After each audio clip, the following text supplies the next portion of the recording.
you looking the wrong way? Exodus chapter 14, verses 10 through 14 comprise the text for our chart. What would it be about it this morning? Samuel Langhorne Clemens, born November the 30th, 1835, died April 21st, 1910. Samuel Langhorne Clemens, known by his pen name Mark Twain, once described the day he rushed 14,115 feet to the top of Pikes Peak to see the sun come up. Samuel Langhorne Clemens, Mark Twain, described the day he rushed to the top of Pikes Peak to see the sun come up. And he said, I got there on time, but I missed it because I was looking the wrong way. Lord help me. I got there on time, but I missed it because I was looking the wrong way. This is one of life's common problems, isn't it? God has so many fantastic sunrises to show us. God has so many dramatic miracles to share with us. God has so many awesome, mind-boggling wonders to reveal to us, but all too often we miss them because we're looking in the wrong direction. How many of you know that you can literally miss God? God, give me. You can literally miss God. One of the worst things that we can do is to miss God in a situation. You see, our lives are too distracted and cluttered, and we have eyes, but so often we don't see. We have ears, but so often we don't hear because we're facing in the wrong direction, because we're looking the wrong way. Was it an English poet, Elizabeth Barrett Browning, born March 6, 1806, died June 29, 1861, who wrote in her epic poem, novel, Aurora Leigh, she wrote, earth crammed with heaven, and every common bush afire with God, but only he who sees takes off his shoes. The rest sit rounded and pluck blackberries and dab their natural faces on a wagon. Lord have mercy. Earth's crammed up with heaven, and every common bush is afire with God, but only he who sees takes off his shoes.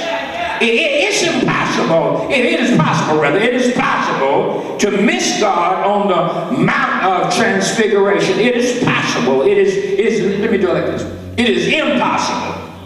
Yes, to miss God on the Mount of Transfiguration, but it's too easy to miss God as I go about my everyday. Listen, I don't want to miss the burning bushes in ordinary life. I don't want to look back and say, God was in this place. God was in this circumstance. God was in this situation. God was in this predicament, and I was oblivious to the presence of God. I don't want to look back and say that. You see, Exodus 14 is about how we see things. Exodus 14 is about how we see things, and it's about how differently we may see the same situation. Yes. Everything, you see, is based on perception. What did I just say? Everything is what?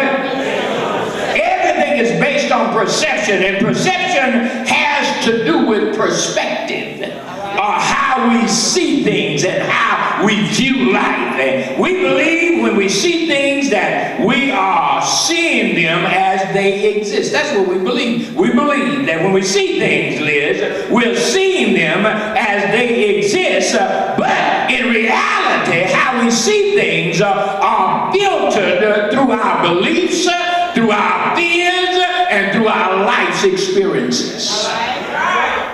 Listen, if we could change those filters, if we can turn those negatives into positives, we could change our entire life. I just said something. Look at what the people, what the children of Israel, these fugitives, these former slaves, look at what they see here.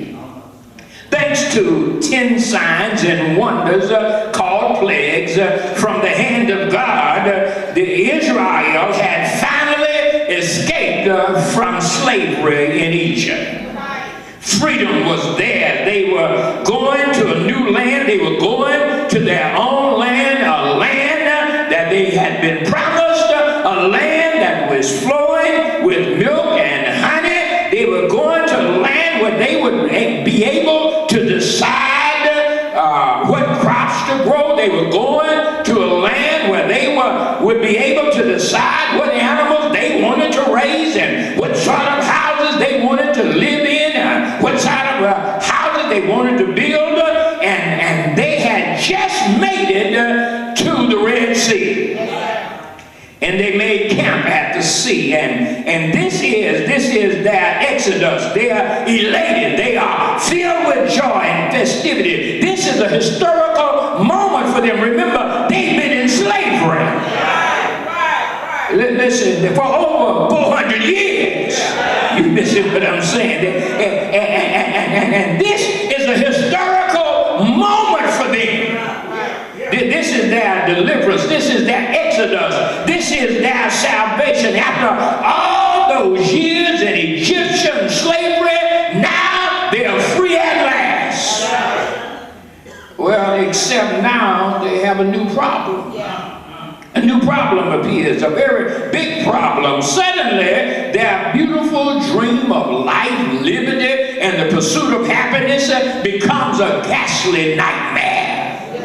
They turn around and look back. That's what the Bible says. Go back to that other. They turned around. Go back. They turned around. It says, as Pharaoh drew closer, the Israelites did what? They did what?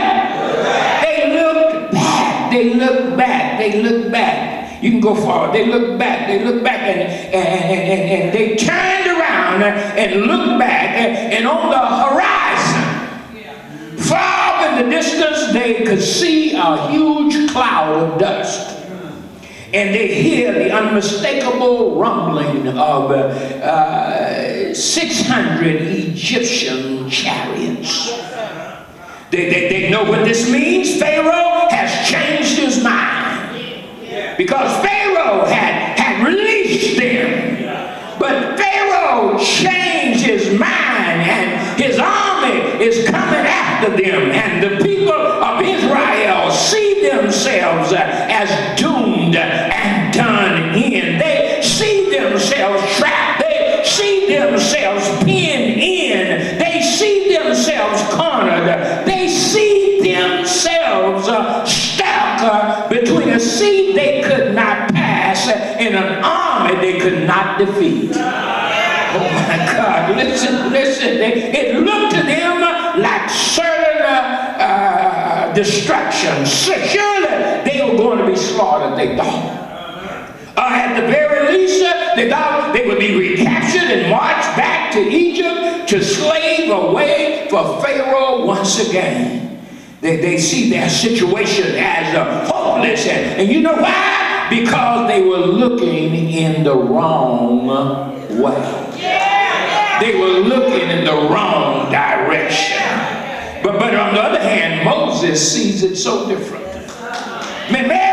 Moses turns his face toward God. Somebody missed this. The Israelites, they looked back and they saw Pharaoh's military juggernaut, his military machine. They saw Pharaoh's army and they were immediately intimidated and fearful. But on the other hand, Moses, he's in the same situation. He's right where they are. But he sees it so differently.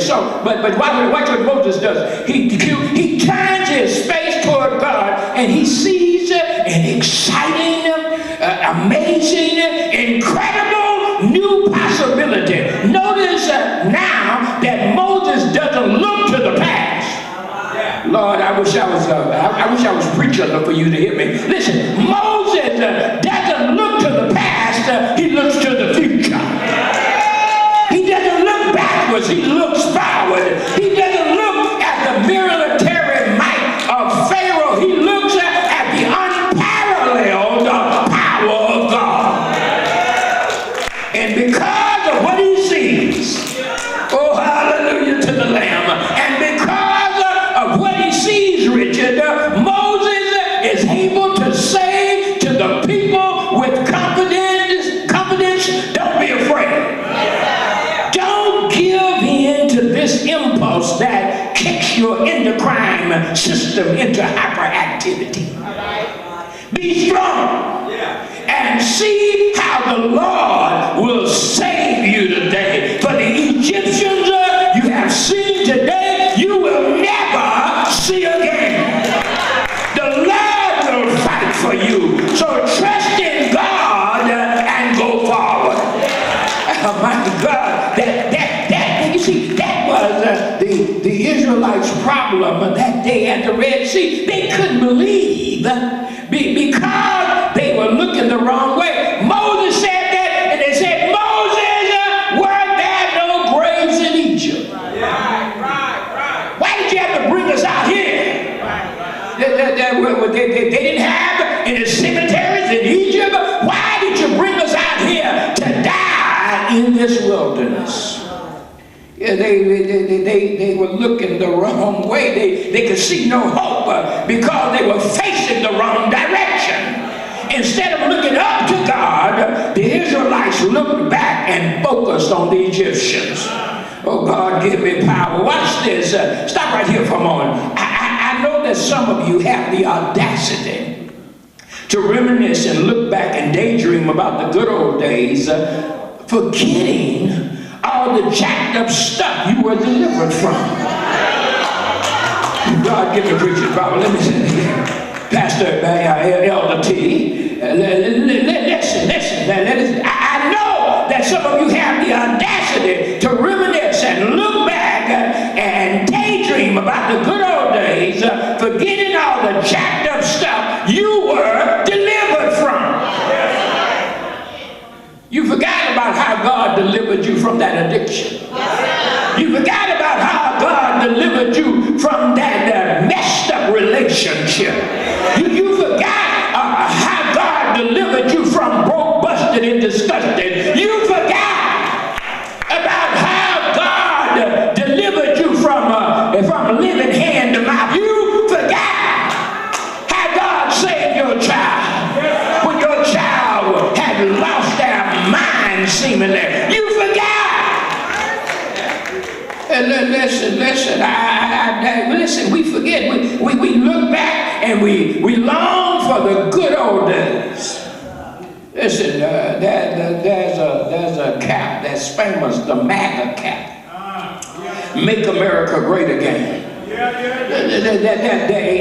And guess what it does? It's the tip of the hat to the past, to America's bigoted past. But guess what? America has a bigoted president. I wish I was in church. And they're talking about the good old days. I remember having to go, as I told you before, to Atlantic Mills to go to the colored restroom. That's not the good old days to me.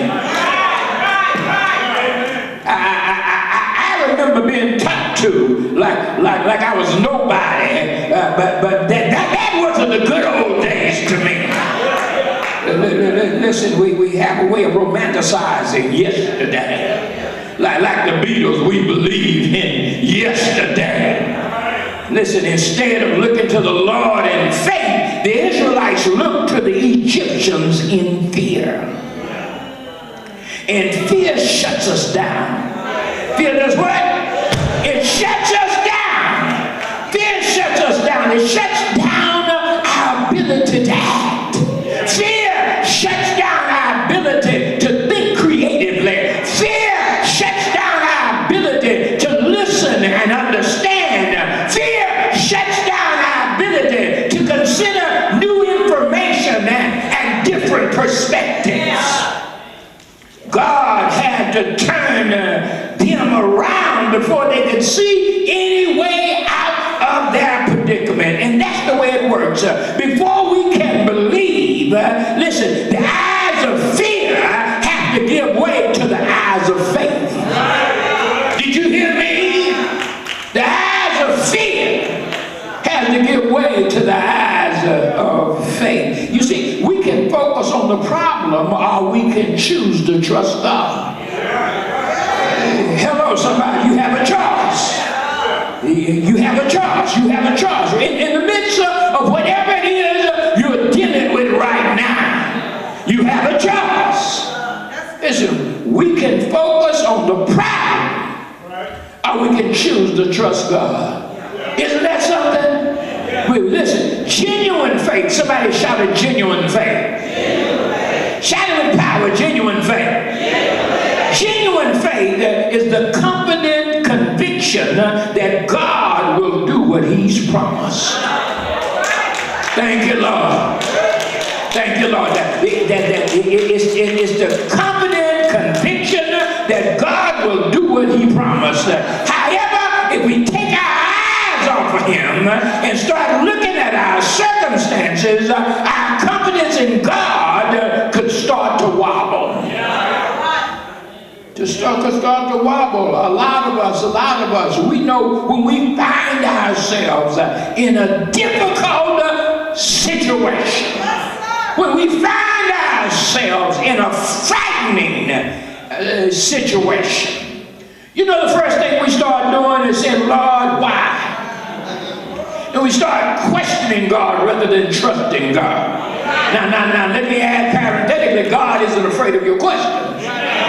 So you can ask God why. Listen, but we start questioning God rather than trusting God. And trusting God means that, you know what, I may not have the answer to the whys of life, but I know that God is a way maker.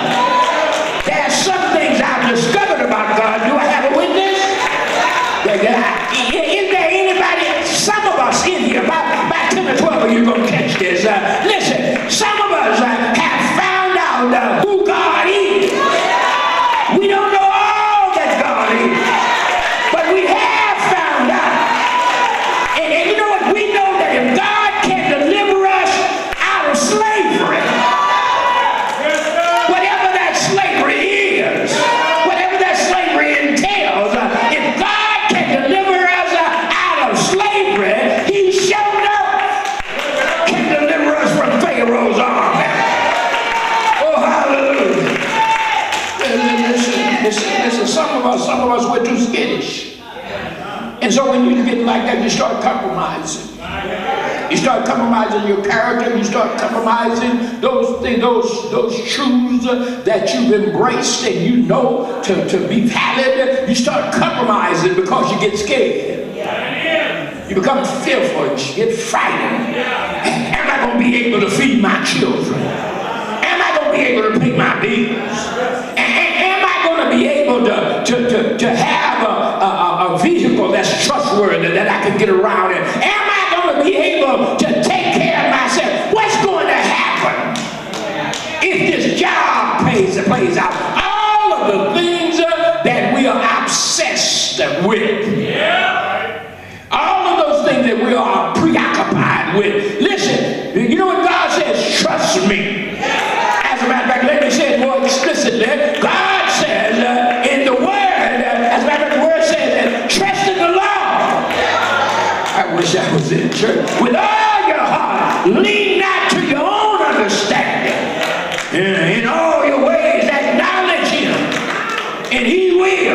shouted, he will. He will make your path straight. So how do we recover? Here it is. How do we recover when our own feelings and our circumstances crowd out our faith in God?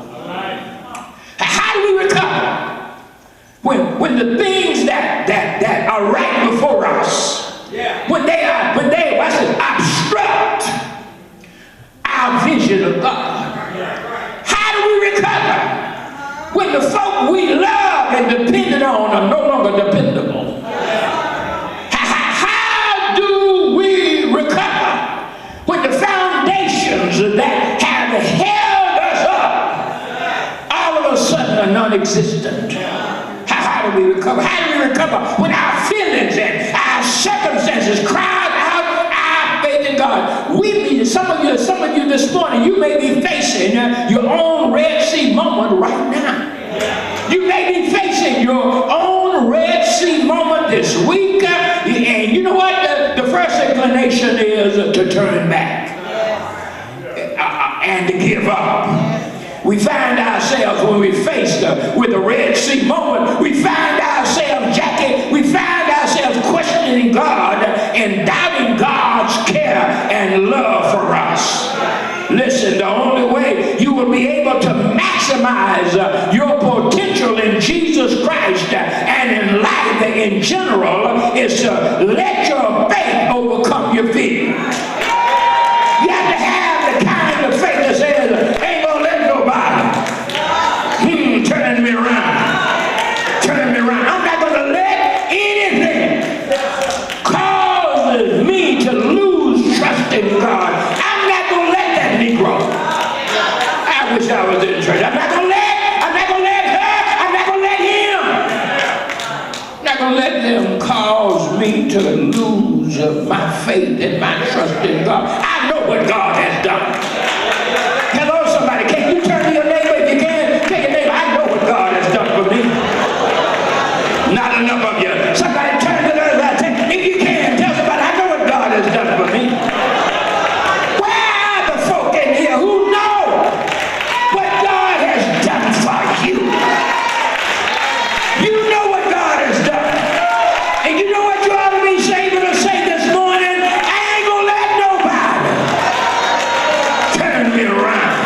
I know what God has done. I know what God can do. I'm still standing. I know what God can do. Oh, hallelujah to the Lamb. Yes. You know what God can do. Some of you know what God can do because God keeps on doing it, doesn't he? Hello, somebody. He keeps on blessing you. Do I have a witness here? So some of you know that God does he keep on blessing you? Not enough of you. Where are the folk who know that God, listen, where the Lord is blessing me right now, people? Oh, hallelujah to the Lamb. Thank you, Lord. Listen, you know what we used to sing? I should have been sitting dead in my grave, but God has made a way. Amen and hallelujah. How dare us to come to the Lord's house, sit up like God hadn't done anything. You know what? Everybody who thinks they're self-sufficient, just keep living. You'll get to one of those moments. Hello, somebody wants your LJR. You get to one of those moments where you know that if God doesn't step in, not enough of you. If God doesn't open the door, if God doesn't pick you up, if God doesn't heal your body, I wish I had a witness. If God doesn't bring your crazy prodigal son or daughter home, oh, hallelujah. Somebody ought to tell the Lord, thank you. Listen, I'm telling you. Listen, they didn't think about the unparalleled power of God because they heard the rumblings. They heard of hoof beats, of hooves. the horses on their way. Listen, as followers of Jesus Christ, we must never forget, listen to this, that there's an invisible reality beyond what we can see. Now let me push the rewind and say that again. As followers of Jesus Christ, are you listening? We must never forget that there's an invisible reality beyond what we can see. Somewhere in all of our thinking, God has to figure into the equation. Hello, somebody. Because if not, you be talking about what we can't do. What can't be done. What won't happen. What will not come through. How we're not going to make it. But you know what? When you start figuring God, I wish I was in church, into the equation.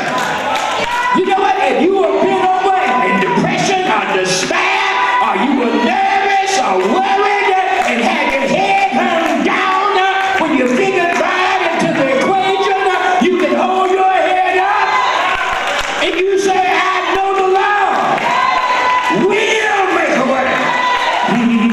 Somehow. I don't know how God's gonna do it, but yes, I know He will. Won't He do it? Won't He do it? Yes, I know He will. You got to get to the point. Where you are saying, I don't know how God's gonna do it. Maybe the bill needs to be paid and the money is short. I don't know how God's gonna do it. But we've done our part. And I've seen God come through. Many times not only did He come through for me, Mom, Mim, and Paul, but not only did He come through for the 3 Hebrew boys, not only did He come through for all of those saints of old, but there's somebody here in the 21st century, in 2020, who can shout that the Lord has come through for me, that the Lord has blessed me. Is there anybody here who knows that He's able? Is there anybody here who knows that God will? Yes, He will. High five somebody, tell them God will. God will. He will. Yes, He will. Yes, He will. Listen, somewhere in our thinking, with your smart self, somewhere in our thinking, we have to figure God into the equation. Without God, it looked hopeless. But the Bible says our God is the God of hope. So no matter where you find yourself right now, in a dead-end job, or you find yourself in a struggling marriage, you find yourself battling with an addiction, you find yourself grieving a stubborn prodigal son or daughter, just remember that God uses circumstances that seem superficially egregious to show off His glory. Lord, help me to say it right. God uses circumstances that seem superficially egregious to show off His glory. God can take a situation that looks impossible, like a man in a lion's den. Looks like he's a menu item. I wish I had a witness here. Looks like he may be an appetizer. Throw him in a lion's den. But you know what? God can take that and turn it around and flip the script. Can He do it? God, why don't you act like He did? God can flip the script. He can put, the powers that be can put Daniel into the lion's den, but God can turn that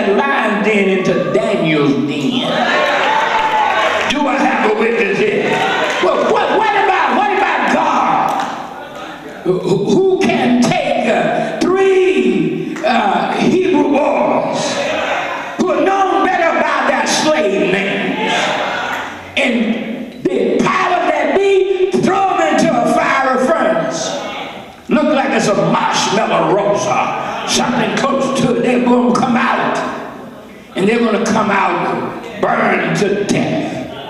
But God can take that thing. Because guess what?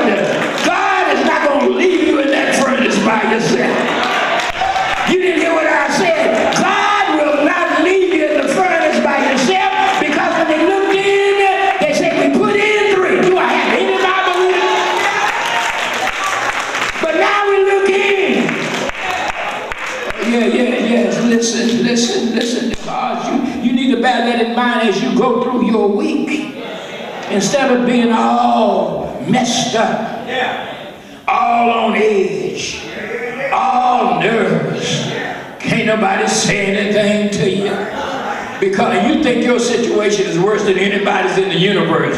That kind of crazy arrogance. My situation is worse than yours. Who does that? Really? My situation is worse than yours. In comparing negatives. But in the midst of all of that, somebody who believes ought to be able to say, I don't know how God gonna get me out of this, but I know I'm about to go through an experience, man. I know that God is gonna do something that's gonna blow my mind. I know God is gonna do something that's gonna mess me up. So guess what? I'm looking for God, because I know that with God all things work together for good to those who love the Lord and to those who are called according to his purpose. Back in the early 1960s, this country was involved in a space race. Back in the early 1960s, before many of you were born. Back in the 1960s, this country was involved in a space race, which was then, at that time, called the Soviet Union. It's called the Soviet Union, Russia, and some of those other states, Ukraine, all of that part of the Soviet Union. And the Soviets would put up a cosmonaut. That's what they call their astronauts, cosmonauts. They would put up a cosmonaut, and then this country would send up an astronaut. And one of the Soviet cosmonauts returned from his flight into outer space, and he somewhat arrogantly announced to the world that he didn't see God up there anywhere. He said, I didn't see God up there anywhere. However, American astronaut John Glenn was asked about this, and he replied, when I was up there, I saw God everywhere I looked. You know what? That'll close itself. He said, I saw God. I wish somebody could catch that. Wonderful. I saw God everywhere I looked. I wish I had a witness here. Watch this. Mark, you know what happens? You know what? Have you ever noticed when you bought a new car and your car was lime green? You were driving that car, but as you were driving it, you start seeing lime green car, just like your car. I wish I had a witness here. Now, before you got your lime green car, you didn't see a lime green car. But once you got your lime green car, you said, my goodness, look at all the lime green hooties. But watch this. What you see depends on what you're looking for. Somebody still not get that. I wish I had went to get it. Listen. I saw God everywhere. In the midst of your situation. Millennial, in the midst of your situation, baby boomer. In the midst of your situation, baby buster. In the midst of your situation. You know what? You need to get to the point where you start seeing God everywhere. I wish I had a witness here. You know what? You don't wait till you get to the church.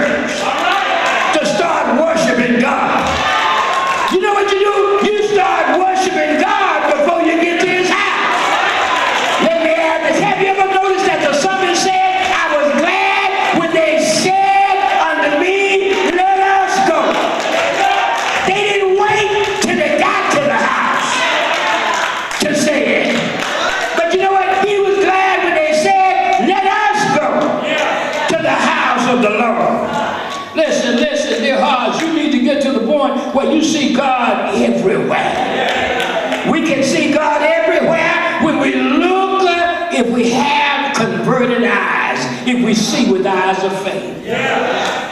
We can see God everywhere. Even in church. Even in church, we fall and falter. Some of us, we are just vulnerable to every doctrine, every teaching, every crazy anything. Want to be a Hebrew Israelite, want to be a member of, want to be a Sunni Muslim, want to be, because of the fact that, watch this, we don't have, watch this, the faith we need. We don't have the relationship with God that we should have. Listen, we can see God everywhere we look if we have converted eyes. Some of you know what I'm talking about. That'll be about 10 or 15 of you who know. Listen, you ought to look. Haven't you seen God everywhere? After your healing, did you start seeing God everywhere? Like you saw that line green hoop there. After your deliverance, did you start seeing God everywhere? After your child came home or came back to her or his senses, did you start seeing God everywhere? Listen, on that day when the Israelites felt trapped at the Red Sea, they lost their confidence. They were so blinded by the threat of Pharaoh that they failed to take into account the awesome power of God. Moses had to remind them that God was with them, that God would deliver them, that God would fight for them, that God would help them. Moses had to remind them to trust God and go forward.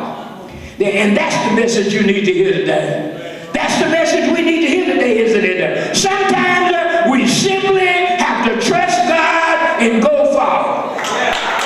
Without all the answers, we have to trust God and go forward. Sometimes in the midst of whatever it is you're dealing with, whatever pain, whatever hurt, whatever is distracting you, you just have to trust God and go forward. You have to know beyond a shred of a shade of a shadow of a doubt that God didn't leave you by yourself. That God did not leave you out of doors. Yes, somebody did you died. Yes. And we mourn that. Yes, you had a bad diagnosis. Yes. But you know what? We trust God in the midst of it. Because we just simply trust God and go forward. We stop looking in the wrong direction and we trust God and go forward. We used to sing, I will trust in the Lord until I die. We used to sing that back at old church, sisters, where I will trust in the Lord until I die.